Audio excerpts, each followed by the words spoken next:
क्या हो अगर इंडिया पाकिस्तान को इन्वेट कर ले? वेल, पाकिस्तान में इन्वेट करने के लिए कुछ बचा तो है नहीं, वाई उनकी रेडिकल सोच के और टेररिज्म के। पाकिस्तान में बचा भी क्या है, और उस टेररिज्म को भी वो कैसे अपने पड़ोसी देशों में फैलाते जा रहे हैं, ये हम सब बखूबी जानते हैं। ये हम सबको पता है कि कैसे पाकिस्तान के टॉप लीडर टेररिस्ट को सिंपैथाइज करते हैं, अपने ही देश में शरण देते हैं, फिर वही टेररिस्ट उन्हीं की देश पे हमला करते हैं और उनके ही मासूम बच्चों को मारते हैं। वीडियो में हम एक हाइपोथेटिकल सिचुएशन इमेजिन करेंगे कि क्या हो अगर इंडिया ने पाकिस्तान पे कब्जा कर लिया तो आइए हम वीडियो को शुरू करते हैं, और उससे पहले आप मेरे चैनल लक्ष्मी जियो टॉक्स को सब्सक्राइब करना न भूलें।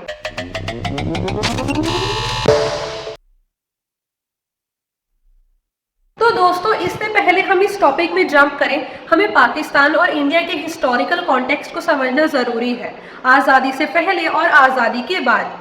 और साथ ही हम इसमें कंपेयर करेंगे पाकिस्तान और इंडिया की इकोनॉमी और मिलिट्री, और ये देखेंगे कि इंडियन मिलिट्री कितनी सक्षम है पाकिस्तानी मिलिट्री से भिड़ने की। अगर हम बात करें इंडिया पाकिस्तान रिलेशन की, तो ये हम सबको ही पता है कि इंडिया और पाकिस्तान के रिलेशन बहुत ज्यादा अच्छे नहीं है, इवन बिल्कुल भी अच्छे नहीं है। ये बात न सिर्फ भारत और पाकिस्तान, पूरी दुनिया जानता है। उनके पास खाने को रोटी नहीं है, देश आतंकवाद और बाढ़ में झुलसा हुआ है, उनके देश के लोगों के पास प्रॉपर मेडिकेशन फैसिलिटी भी नहीं है, और इसके बावजूद भी वो डिमांड करते हैं कश्मीर की। और पता है उन्हीं के देश के लोग क्या बोलते हैं? नहीं चलेगा पाकिस्तान, तो पाकिस्तान से 4 के लिए संभव है। इंडिया और पाकिस्तान के बीच कुल मिलाकर 4 वॉर्स लड़ी गई थे। सबसे पहला युद्ध था 1947 का, जिसमें मिली तो हमें आजादी, but it did not ended at a good note. It ended with a massive bloody partition, ये हम सबको पता है। उसके बाद 1965 की वॉर, फिर 1971 की वॉर जिसमें बांग्लादेश को लिबरेट किया गया, और हाल ही में लड़ी गई 1999 की वॉर, करगिल विजय दिवस। हर लड़ाई में हमेशा हमारी जीत ही हुई। हम पाकिस्तान और इंडिया के पोस्ट इंडिपेंडेंस पीरियड और उनकी इकोनॉमी को साथ में समझें। जिसमें बात करें तो 1947 में 14 अगस्त को पाकिस्तान की आज़ादी हुई और 15 अगस्त को इंडिया को आज़ादी हुई। दोनों देशों के लिए ये आज़ादी का समय था, बट दैट आज़ादी does not ended at a good note. It ended with a bloody partition, जो हम सब जानते हैं। दोनों ही साइड की तरह इनोसेंट लोगों की जान गई। पाकिस्तान और इंडिया की आज़ादी के बाद ग्रोथ पैटर्न लगभग सेम। दोनों ने ही मिक्स्ड इकोनॉमी मॉडल अपनाया, यानी कि वो सोशलिस्ट और कैपिटलिस्ट दोनों ही इकोनॉमी की आइडियोलॉजीज लेके चलेंगे। इसके अलावा उन्होंने 5 ईयर प्लान्स लॉन्च किए। इंडिया ने 1951 में अपना पहला 5 ईयर प्लान लॉन्च किया, जबकि पाकिस्तान ने 1956 में अपना पहला 5 ईयर प्लान लॉन्च किया गया। पाकिस्तान के 5 ईयर प्लान को 5 ईयर प्लान न बोलकर मिड टर्म प्लान बोला जाता था। बात करें कॉन्स्टिट्यूशन की, तो इंडिया ने 1951 में अपना कॉन्स्टिट्यूशन फ्रेम किया और पाकिस्तान ने 1956 में अपना कॉन्स्टिट्यूशन फ्रेम किया। दोनों ही देशों ने कई साल तक अपनी इकोनॉमी क्लोज्ड इकोनॉमी रखी, यानी कि उन्होंने किसी से भी ट्रेड नहीं की। देशों की डोमेस्टिक मार्केट को बूस्ट करने के लिए किया गया, क्योंकि वो बहुत ही ज्यादा प्रिमिटिव थी और वो फॉरेन कॉम्पिटिशन बर्दाश्त नहीं कर सकती थी। लेकिन बाद में 1990 में इंडिया ने लॉन्च किया एलपीजी, लिबरलाइजेशन, प्राइवेटाइजेशन और ग्लोबलाइजेशन, जबकि पाकिस्तान ने 1988 में अपना LPG reforms introduce. Under this दोनों ही देशों ने अपनी इकोनॉमी, अपनी डोमेस्टिक इकोनॉमी को फॉरेन कंपटीशन के लिए खोला। उन्होंने एफडीआई और फॉरेन इंस्टीट्यूशनल इन्वेस्टमेंट अपनी कंट्री में एक्सेप्ट की। बहुत ही सारे देशों ने उन दोनों की कंट्री में आए और इन्वेस्ट की। बात करें हम जीडीपी ग्रोथ की, यानी कि ग्रॉस डोमेस्टिक प्रोडक्ट की। बेसिकली जीडीपी का मतलब होता है values of all goods and services produced with in a country, यानी कि एक देश में कितने सारे गुड्स और सर्विसेज प्रोड्यूस किए गए हैं एक साल में, और उन सभी का ये टोटल हमारे देश का जीडीपी बनाता है। तो इंडिया का जीडीपी पाकिस्तान की जीडीपी से 50% कम था। यह आपको सुन के बहुत शॉकिंग लगेगा, पर यह सच था। पाकिस्तान की जीडीपी हमारी जीडीपी से कहीं ज्यादा थी और इंडिया की जीडीपी काफी लो थी। पर ऐसा इसलिए भी हो सकता है क्योंकि इंडिया एक बहुत बड़ा देश था जिसकी पॉपुलेशन बहुत ज्यादा थी, जबकि पाकिस्तान हमारी देश से ही अलग हुआ, उसका पार्टीशन हुआ, लेकिन वो देश साइज में और पॉपुलेशन दोनों ही एस्पेक्ट में छोटा था, जबकि इंडिया की पॉपुलेशन एस्पेक्ट, साइज के एस्पेक्ट और पॉपुलेशन दोनों के ही एस्पेक्ट में बहुत ज़्यादा बड़ी थी। लेकिन 1950 के बाद पाकिस्तान की जीडीपी लगातार गिरती गई और इंडिया की जीडीपी धीरे धीरे बढ़ती गई। इसके कई कारण थे, क्योंकि पाकिस्तान फॉरेन रिमिटेंसेस पे डिपेंड था। उसने फॉरेन कंट्री से बहुत ज़्यादा डोनेशन और लोन लिया था, प्लस वो अपनी अमाउंट मैक्सिमम जो थी वो मिलिट्री पे लगाते थे। उन्होंने मिलिट्री पे बहुत ज़्यादा खर्चा किया। और एक और फैक्टर हो सकता है जो है पॉलिटिकल इंस्टेबिलिटी। पाकिस्तान में टोटल 3 मिलिट्री कूज देखने को मिले हैं। 1958 में अयूब खान, 1977 में जिया उल हक और 1999 में परवेज मुशर्रफ। और पाकिस्तान में कोई भी प्राइम मिनिस्टर अपना 5 साल का टेन्योर कभी पूरा कर ही नहीं पाया। या तो उनको असैसिनेट कर दिया जाता था, वरना आर्मी के द्वारा उनको जेल में डाल दिया जाता था।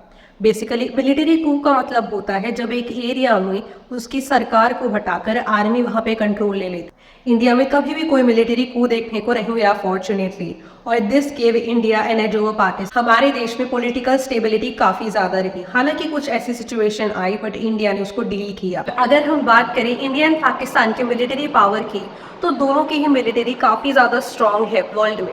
ग्लोबल फायर पावर की रैंकिंग के according Indian military ranks 4th in the world, whereas Pakistani military ranks 9th in the world. अगर हम एक ब्रीफ कंपैरिजन करें इंडिया और पाकिस्तान की मिलिट्री का, दोनों ही देश अपने एनुअल बजट में मिलिट्री यानी कि डिफेंस सेक्टर पे सबसे ज्यादा स्पेंड करते हैं। इंडिया का डिफेंस स्पेंडिंग है 5.9 लाख करोड़, जबकि पाकिस्तान का है 24 करोड़। इंडिया के पास जबकि 14 लाख मिलिट्री सोल्जर्स है और 1.1 लाख रिजर्व सोल्जर्स, 4614 टैंकर्स हैं, 2 इंडिजीनियसली बिल्ड एयरक्राफ्ट कैरियर्स हैं, 16 सबमरीन्स हैं, 22 कॉवर्ट्स हैं, 11 डिस्ट्रॉयर्स हैं, 164 न्यूक्स यानी कि न्यूक्लियर बॉम्ब्स हैं। जबकि वही पाकिस्तानी आर्मी को कंपेयर करें तो उनके पास 6.5 लाख सोल्जर्स, 3742 टैंकर्स हैं, 6 सबमरीन्स हैं, और इसके अलावा न तो उनके पास न्यूक्लियर सबमरीन्स हैं, डिस्ट्रॉयर्स हैं, कॉवेट्स हैं, एयरक्राफ्ट कैरियर हैं, जो कि इंडिया के पास है। और अगर हम किसी भी एस्पेक्ट नेवी, मिलिट्री, एयरफोर्स अब में कंपेयर करें, so India is over the Pakistani army. तो क्या हो अगर इंडिया ने पाकिस्तान पे इन्वेड करने की कोशिश की, अपनी आर्मी वहां भेजने की कोशिश की? बहरहाल पाकिस्तान और इंडिया के बीच पहले 3 लड़ाइयां लड़ चुकी है, जिसमें से सभी में इंडिया की जीत हुई है। सो नो डाउट इंडिया जीतेगा इस बार। बट क्या हो अगर पाकिस्तान का एलाई फ्रेंड चाइना भी इस वॉर में उसका साथ दे? अगर चाइना ने पाकिस्तान के लिए आर्मी भेजी तो इंडिया के लिए थोड़ा मुश्किल हो जाएगा पाकिस्तान को इन्वेड करना, because we know in all aspect China is quite better than India. वो बात हो आर्मी की, नेवी की, किसी भी एस्पेक्ट में it is better than India, and this makes more difficult for India to invade Pakistan. और चाइना कोई मौका नहीं छोड़ेगा इस चीज पर इंडिया को क्रिटिसाइज करने का वर्ल्ड के सामने। और इसके अलावा देखा जाए तो यूएन भी कोई अपनी पीस कीपिंग फोर्स इंडिया में नहीं भेजेगा ये इशू को सॉर्ट आउट करवाने के लिए। इसके अलावा यूएन जो है वो इंडिया पे बहुत सारे सैंक्शंस इंपोज कर सकता है, जैसे कि रशिया यूक्रेन वॉर के दौरान रशिया पे इंपोज किए गए। हालांकि Russia is not the favourite of USA, तो उस पर काफी सारे हैवी सैंक्शंस इंपोज किए गए, लेकिन इंडिया पे उतने ज्यादा हैवी सैंक्शंस जो है वो नहीं इंपोज किए जाएंगे जितने यूएसए ने रशिया पे किए। और इन सैंक्शन के साथ ही इंडिया की इकोनॉमी पर भी बहुत बुरा असर पड़ सकता है। उसके अलावा देखा जाए तो इंडिया की पॉलिटिकल इमेज भी पूरे वर्ल्ड के सामने खराब हो सकती। हो सकता है कि काफी सारी कंट्री इंडिया को क्रिटिसाइज करें।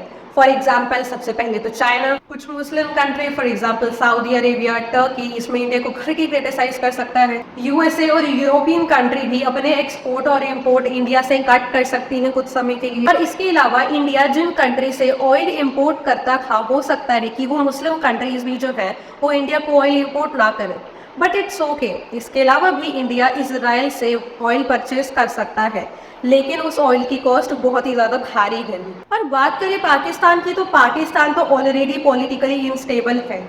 इस वॉर के बाद पाकिस्तान में और ज्यादा पॉलिटिकल इंस्टेबिलिटी जो है वो आ जाए। हो सकता है कि पूरे 1 दशक तक की पॉलिटिकल इंस्टेबिलिटी बनी रहे। इसका एक और बुरा असर पड़ सकता है इंडिया पे, कि जो इंडिया की नेबरिंग कंट्रीज हैं जिनके लिए इंडिया हेल्प प्रोवाइड करता है, for example Myanmar, Bangladesh, Nepal, जो हमारे काफी अच्छे दोस्त हैं, उनमें ये डर हो जाएगा कि हम स्ट्रॉन्ग नहीं है, हम छोटी कंट्रीज हैं और इंडिया में भी हमको फ्यूचर में भी इन्वेट कर सकता है। और चाइना इसको अपॉर्चुनिटी लेते हुए इस वॉर के दौरान इंडिया की स्टेट्स और इंडिया के जो एरिया है लद्दाख, अरुणाचल प्रदेश में, जहाँ पे जिसको वो एलएसी क्लेम करता है और अरुणाचल प्रदेश के कुछ हिस्सों को अपना बताता है, उस पर कब्जा करने की कोशिश करें।